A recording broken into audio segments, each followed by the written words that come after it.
45. The Affidavit.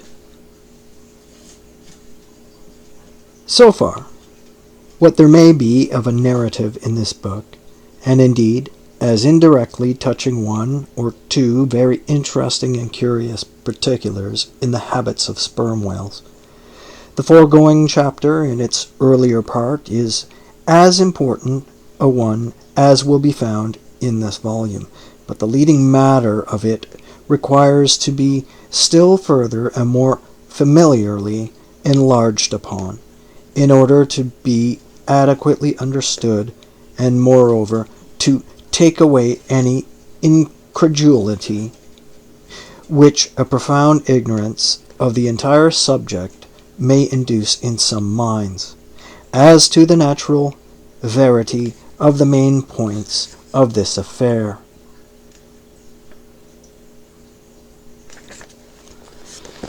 I care not to perform this part of my task methodically.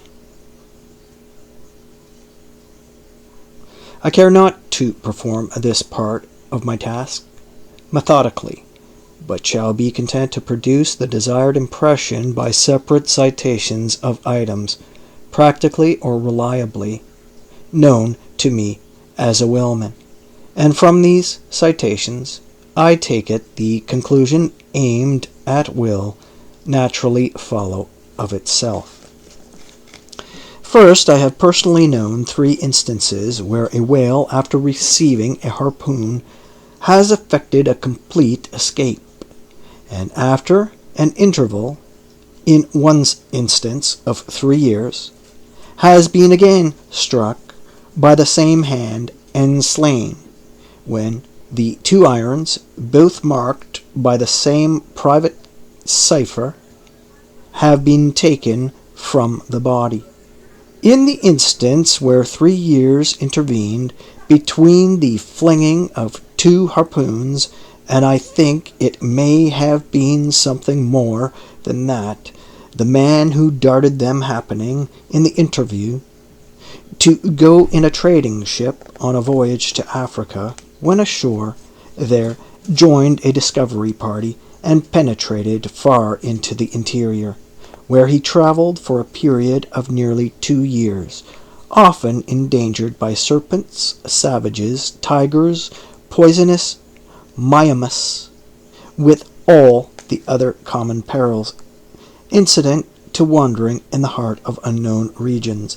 Meanwhile, the whale he had struck must also have been on its travels. No doubt it had thrice circumnavigated the globe, brushing with its flanks all the coast of Africa, but to no purpose. This man and this whale again came together, and the one vanquished the other. I say, I myself have known 3 instances similar to this. That is, in 2 of them I saw the whales struck, and upon the second attack saw the 2 irons which the respective marks cut in them, afterwards taken from the dead fish. In the 3-year instance, it so fell out that I was in the boat both times, first and last, and the last time distinctly recognized a peculiar sort of huge mole under the whale's eye, which I had observed there 3 years previous. I say 3 years, but I am pretty sure it was more than that.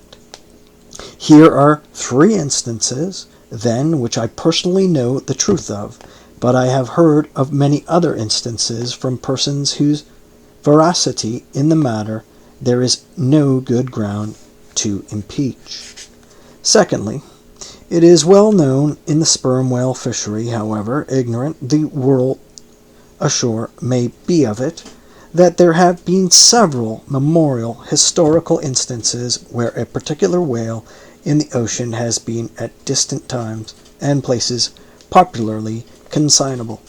Why such a whale became thus marked was not altogether and originally owing to his bodily peculiarities, as distinguished from other whales, for however peculiar in the respect any chance whale may be, they soon put an end to his particularities by killing him and boiling him down into a peculiarly valuable oil.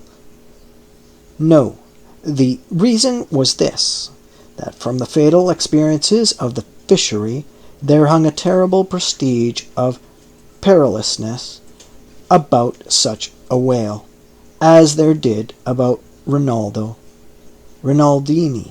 insomuch that most fishermen were content to recognize him by merely touching their tarpaulins, when he would be discovered longing by them on the sea.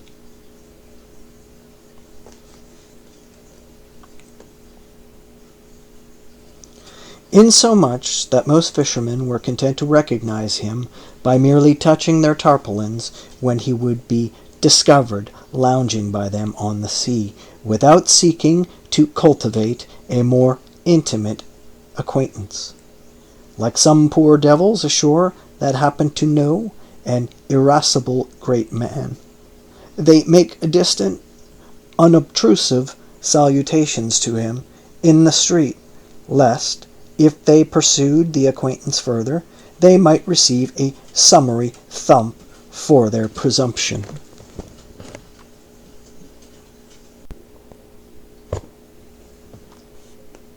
But not only did each of these famous whales enjoy great individual celebrity, nay, you may call it an ocean-wide renown, not only was he famous in life, and now is immortal in forecastle stories after death, but he was admitted into the rights, privileges, and distinctions of a name, had as much a name indeed as Cambyses or Caesar. Was it not so, O Timer, Tom, thou famed Leviathan, scarred like an iceberg, who so long didst lurk in the oriental straits of that name, whose spout was oft seen from the palmy beach of Ombay?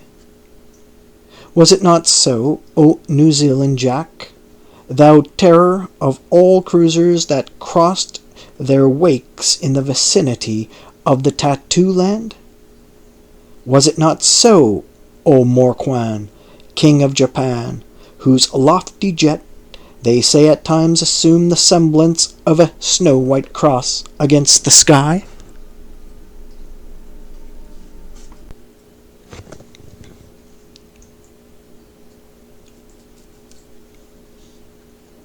Was it not so, O Don Miguel, thou Chilean whale, marked like an old tortoise, with mystic hieroglyphics upon the back?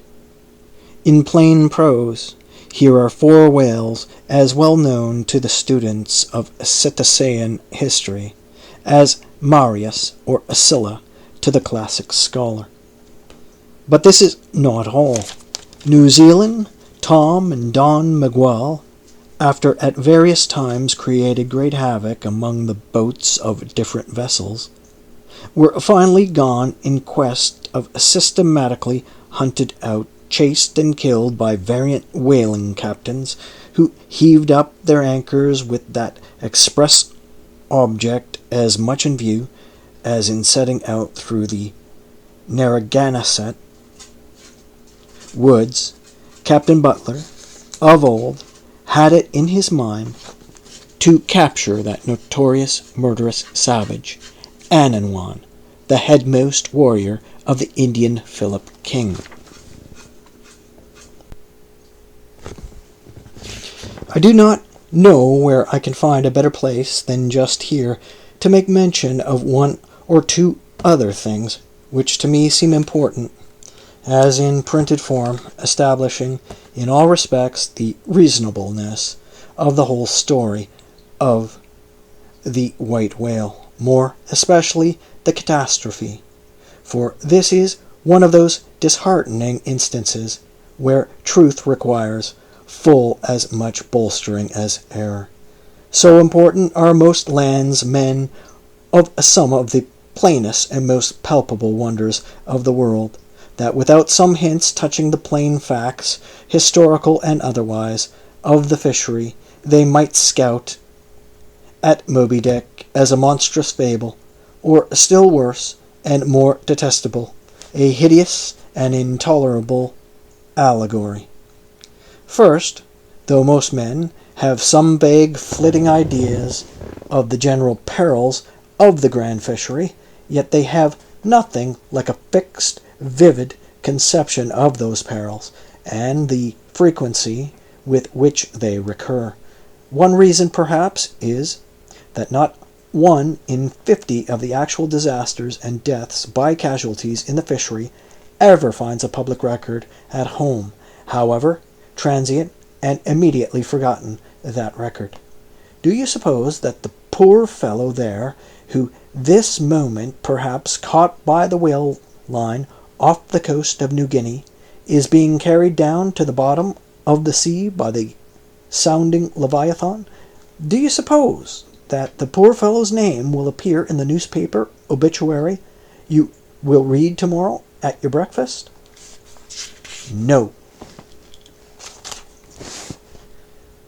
Because the mails are very irregular between here and New Guinea.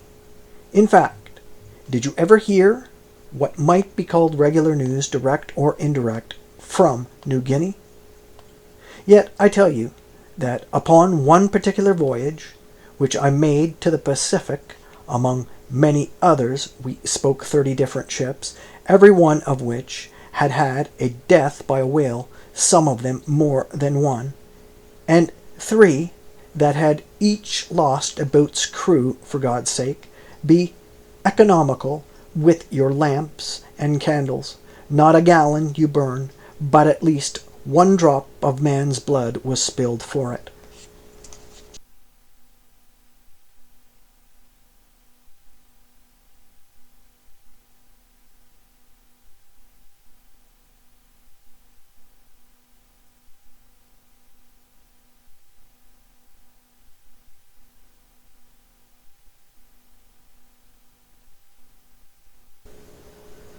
Secondly, people ashore have indeed some indefinite idea that a whale is an enormous creature of enormous power. But I have ever found that when narrating to them some specific example of this twofold enormousness, they have significantly complimented me upon my facetiousness, when I declare upon my soul I had no more idea of being facetious than Moses when he wrote the history of the plagues of Egypt. But fortunately, the special point I here seek can be established upon testimony entirely independent of my own. That point is this: the sperm whale is in some cases sufficiently powerful, knowing, and judiciously malicious, as with direct afterthought, to stave in, utterly destroy, and sink a large ship. And what is more, the sperm whale has done it. First, in the year 1820, the ship Essex, Captain Pollard of Nantucket, was cruising in the Pacific Ocean. One day she saw spouts, lowered her boats, and gave chase to a shoal of sperm whales. Ere long, several of the whales were wounded, when suddenly a very large whale, escaping from the boats, issued from the shoal, and bore directly down upon the ship. Dashing his forehead against her hull, he so stove her in that in less than 10 minutes she settled down and fell over.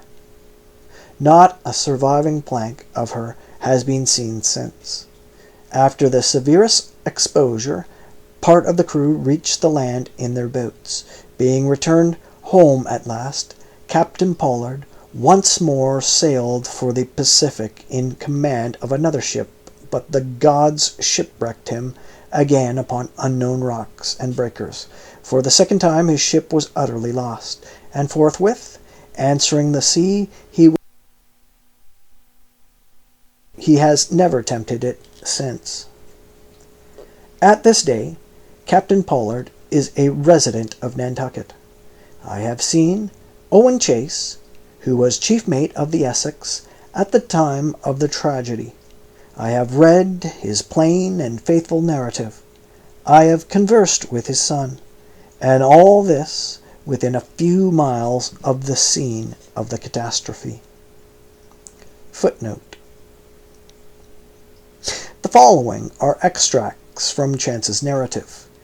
Every fact seemed to warrant me in concluding that it was anything but Chance which directed his operations. He made 2 several attacks upon the ship, at a short interval between them both, of which, according to their direction, were calculated to do us the most injury. By being made ahead, and thereby combining the speed of the 2 objects for the shock, to effect which the exact maneuvers which he made were necessary. His aspect was most horrible, and such as indicated resentment and fury. He came directly from the shoal, which we had just before entered, and in which he had struck 3 of his companions, as if fired with revenge for their sufferings. Again, at all events, the whole circumstances, taken together, all happening before my own eyes, and producing at the same time impressions in my mind of decided, calculating mischief on the part of the whale, many of which impressions I cannot now recall, induce me to be satisfied that I am correct in my opinion.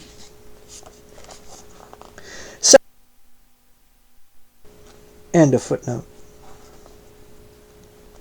Secondly, the ship Union, also of Nantucket, was in the year 1807 totally lost off the Azores by a similar onset, but the authentic particulars of this catastrophe I have never chanced to encounter, though from the whale hunters I have now and then heard casual allusions to it. Thirdly, some 18 or 20 years ago, Commodore J, then commanding an American sloop of war of the first class, happened to be dining with a party of whaling captains on board a Nantucket ship in the harbor of Oahu, Sandwich Islands. Conversation turning upon whales, the Commodore was pleased to be skeptical touching the amazing strength ascribed to them by the professional gentlemen present. He peremptorily denied, for example, that any whale could so smite his stout sloop of war as to cause her to leak so much as a thimbleful. Very good, but there is more coming. Some weeks after, the Commodore set sail in this impregnable craft for Valparaiso, but he was stopped on the way by a portly sperm whale that begged a few moments' confidential business with him. That business consisted in fetching the Commodore's craft such a thwack that with all his pumps going, he made straight for the nearest port to have down the repair. I am not superstitious, but I consider the Commodore's interview with that whale as providential. Was not Saul of Tarsus converted from unbelief by a similar fright? I tell you, the sperm whale will stand no nonsense. I will now refer you to Langsdorff's Voyages for a little circumstance in point, peculiarly interesting to the writer hereof.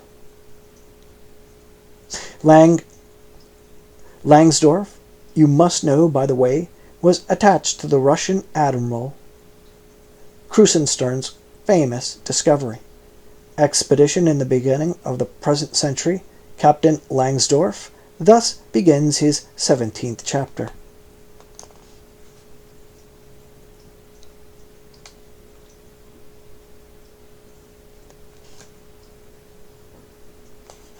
There's a footnote Um, 1 second.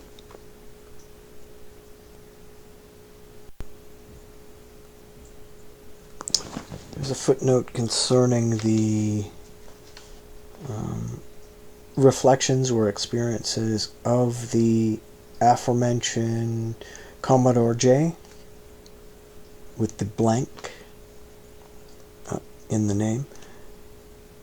It is as follows. Here are his reflections some time after quitting the ship during a black night in an open boat, when almost despairing of reaching any hospitable shore. The dark ocean and swelling waters were nothing. The fears of being swallowed up by some dreadful tempest, or dashed upon hidden rocks, with all the other ordinary objects of fearful contemplation, seemed scarcely entitled to a moment's thought.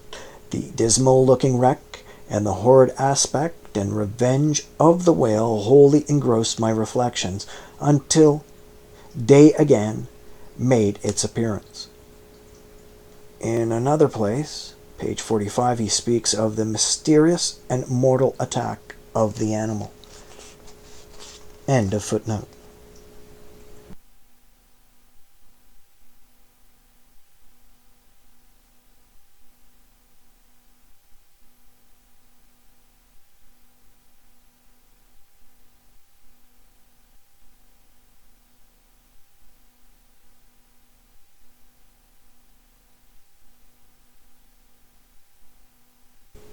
By the 13th of May, our ship was ready to sail, and the next day we were out in the open sea on our way to Akatosh.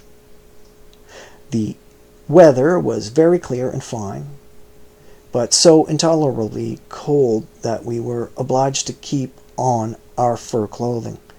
For some days we had very little wind.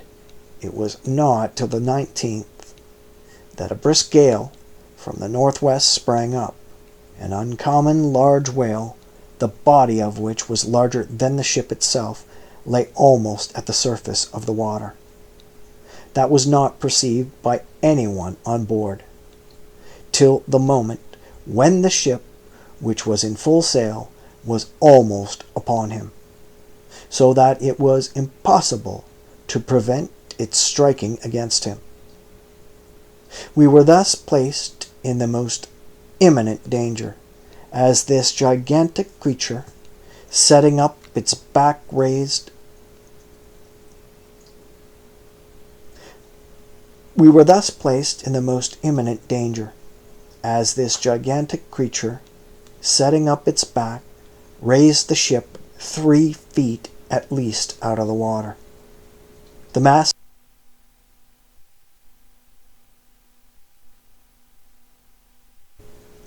mast reeled and the sails fell altogether, while we, who were below, all sprang instantly upon the deck, concluding that we had struck upon some rock. Instead of this, we saw the monster sailing off with the utmost gravity and solemnity. Captain DeWolf applied immediately to the pumps to examine whether or not the vessel had received any damage from the shock, but we found that very happily it had escaped entirely uninjured.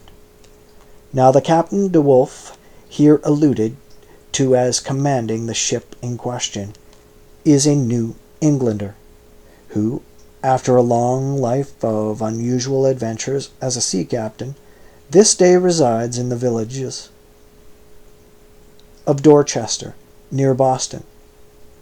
I have the honor of being a nephew of his.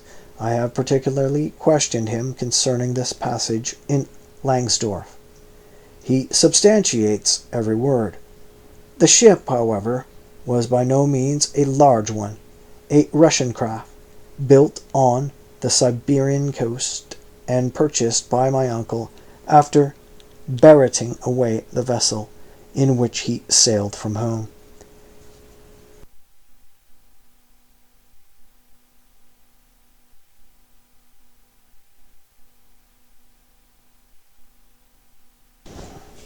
In that up-and-down, manly book of old-fashioned adventure, so full, too, of honest wonders, The Voyage of Lionel Wafer, one of ancient Dampier's old chums. I found a little matter set down so like that just quoted from Langsdorff that I cannot forbear inserting it here for a corroborative example, if such be needed. Lionel, it seems, was on his way to John Ferdinando, as he calls the modern Juan Fernandez.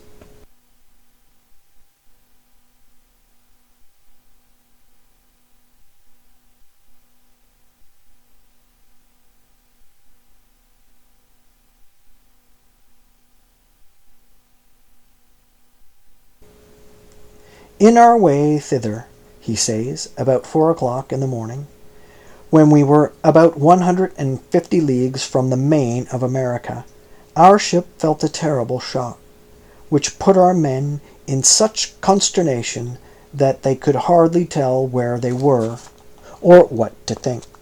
But everyone began to prepare for death. And indeed, the shock was so sudden and violent that we took it for granted the ship had struck against a rock.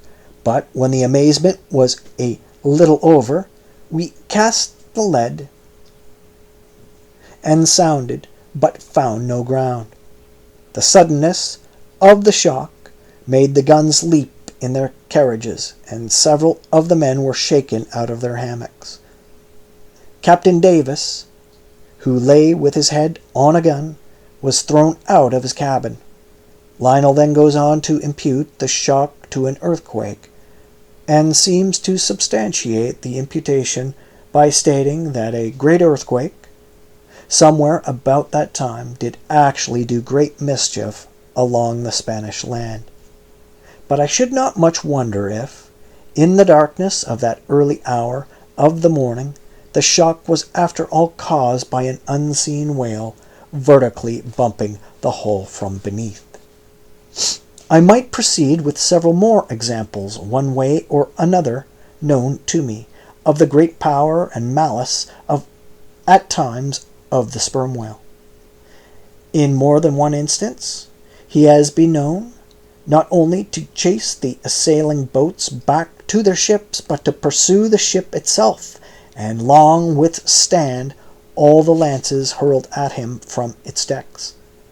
The English ship Pusel Hall can tell a story on that head, and as for his strength, let me say that there have been examples where the lines attached to a running sperm whale have in a calm been transferred to the ship and secured there, the whale towing her great hull through the water, as a horse walks off with a cart.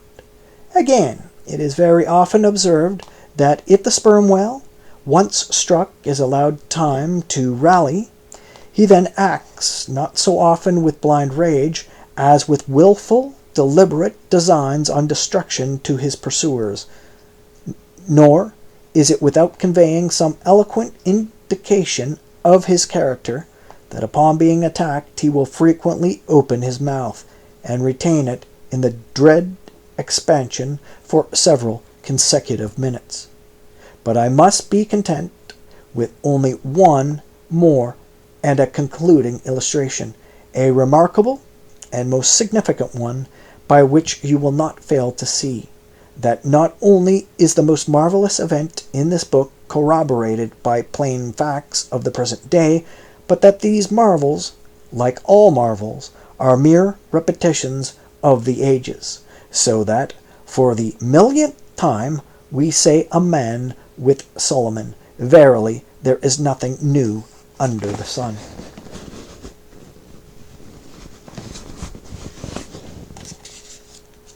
In the 6th Christian century lived Procopius, a Christian magistrate of Constantinople, in the days when Justinian was emperor and Belisarius general.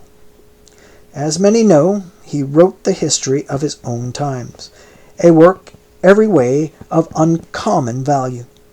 By the best authorities, he has always been considered a most trustworthy and unexaggerating historian, except in some one or two particulars not at all affecting the matter presently to be mentioned.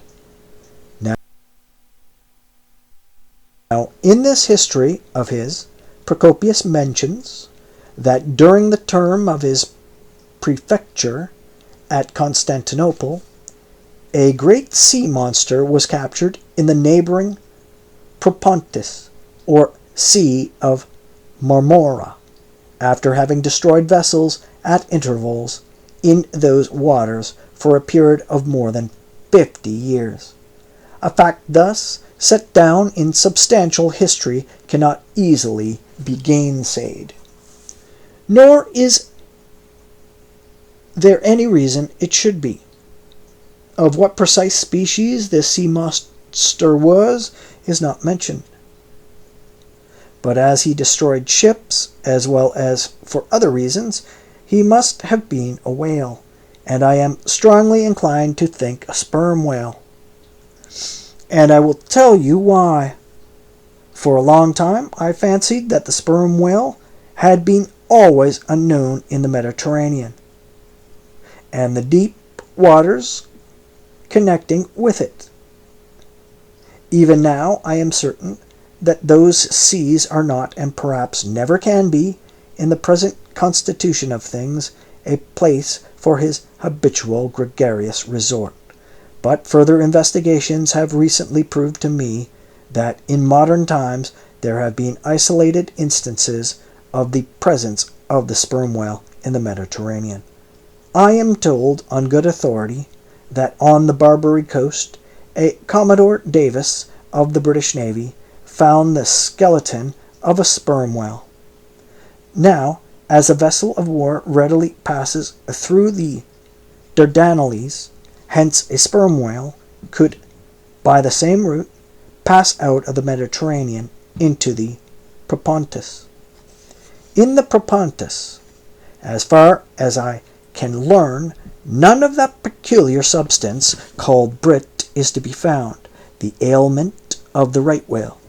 But I have every reason to believe that the food of the sperm whale, squid or cuttlefish, lurks at the bottom of the sea, because large creatures, but by no means the largest of that sort, have been found at its surface. If then you properly put these statements together and reason upon them a bit, you will clearly perceive that according to all human reasoning, Procopius's sea monster, that for half a century stove the ships of a Roman Empire, must in all probability have been a sperm whale.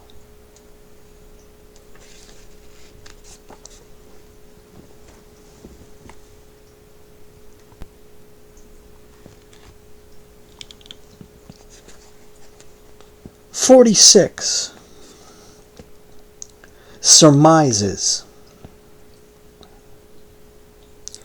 Though consumed with the hot fire of his purpose, Ahab in all his thoughts and actions ever had in view the ultimate capture of Moby Dick, though he seemed ready to sacrifice all mortal interest to that one passion. Nevertheless, it may have been that he was by nature and long habituation far too wedded to a fiery whaleman's ways altogether to abandon the collateral prosecution of the voyage.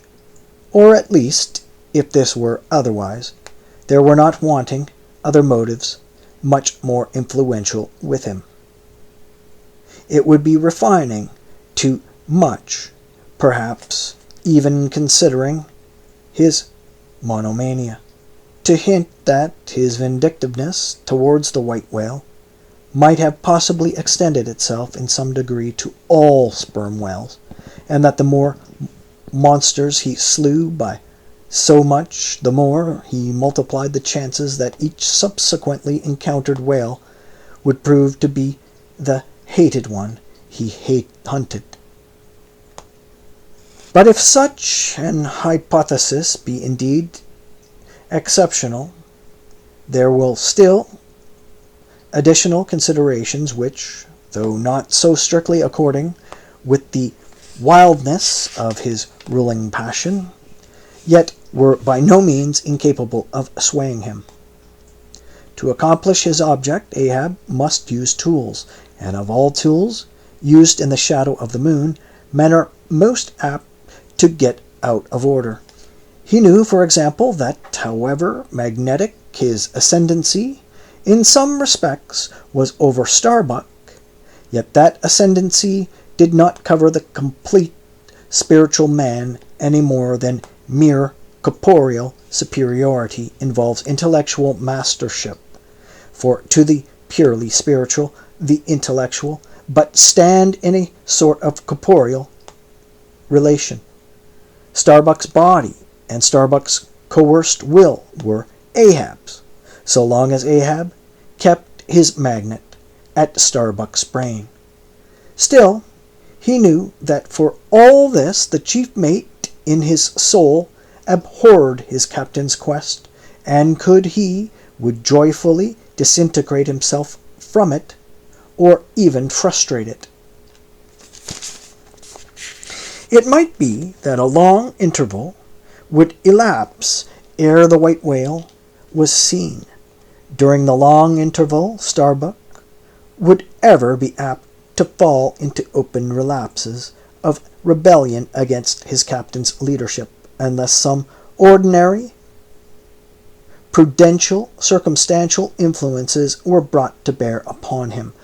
Not only that, but the subtle insanity of Ahab respecting Moby Dick was no ways more significantly manifested than in his superlative sense and shrewdness in foreseeing that, for the present, the hunt should in some way be stripped of that strange, imaginative impiousness which naturally invested it, that the full terror of the voyage must be kept withdrawn into the obscure background. For few men's courage is proof against protracted meditation unrelieved by action, that when they stood their long night watches, his officers and men must have some nearer things to think of that Moby Dick.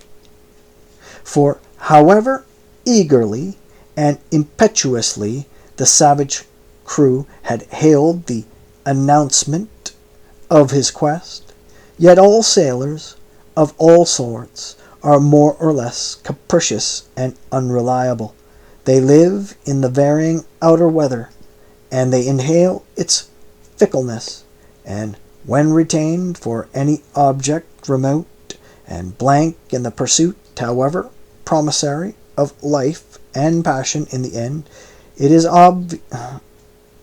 above all things requisite that temporary interests and employments should intervene, and hold them healthfully suspended for the final dash. Nor was Ahab unmindful of another thing.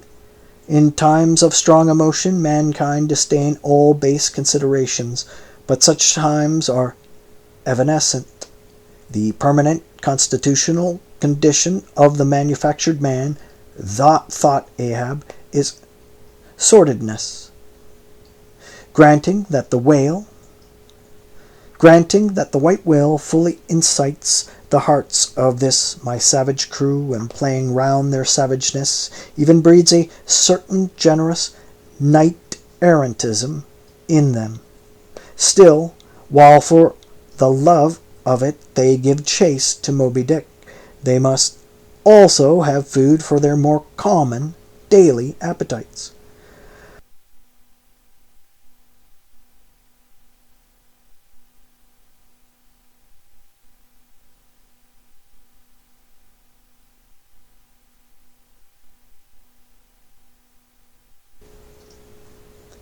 For even the high-lifted and chivalric crusaders of old times were not content to traverse 2,000 miles of land to fight for their holy sepulchre without committing burglaries, picking pockets, and gaining other pious perquisites by the way. Had they been strictly held to their one final and romantic object, that final and romantic object, too many would have turned from in disgust. I will not strip these men, thought Ahab, of all hopes of cash. Aye, cash. They may scorn cash now, but let some months go by and no prospective promise of it to them, and then this same quiescent cash, all at once mutinying in them, this same cash would soon cashier Ahab.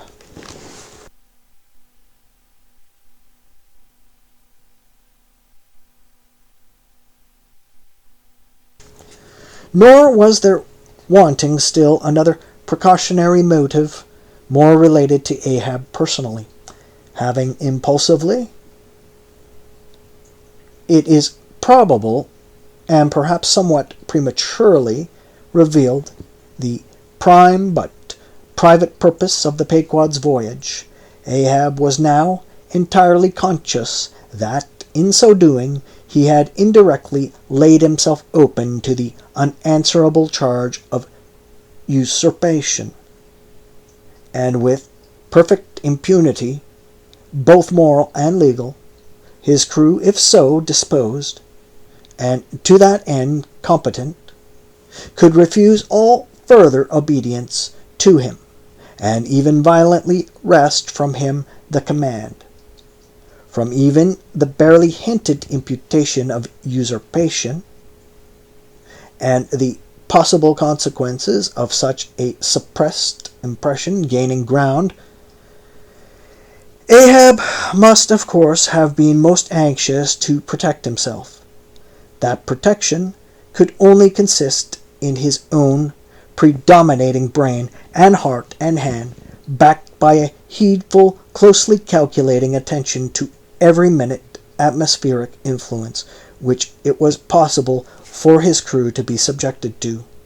For all these reasons, then and others perhaps too analytic to be verbally developed here, Ahab plainly saw that he must still in a good degree continue true to the natural dominal purpose of the Pequod's voyage, observe all customary usages, and not only that, but force himself to evince all his well-known passionate interest in the general pursuit of his profession. Be all this as it may, his voice was now often heard hailing the three-mast heads and admonishing them to keep a bright lookout and not omit reporting even a porpoise. This vigilance was not long without reward.